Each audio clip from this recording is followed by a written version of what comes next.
টাকা জুয়া খেলে যদি টাকা কামাও, 1 পয়সা জুয়ার টাকা যদি পেটে থাকে, ওই টাকা পেটে থাকা অবস্থায় যদি তুমি মরো, তুমি মরার লগে লগে জাহান্নাম দেখবে তোমার কবর। স্পষ্ট হাদিস।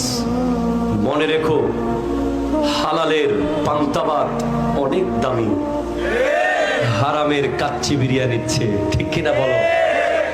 যে ব্যক্তি হালাল টাকা দিয়ে পান্তাবাত খায়, খোদার কসম তার মতো চালাক পৃথিবীতে নাই। আর যে অবৈধ জুয়ার 2 নম্বরই সুদ ঘুষ খেয়ে দামি দামি খাবার খায়, দামি দামি বাড়ি বানায়, তার মতো বোকা, তার মতো গাধা, তার মতো বেয়াক্কল পৃথিবীতে নাই, ঠিক কিনা?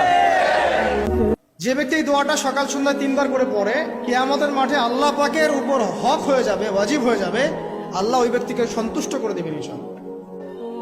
রদিতু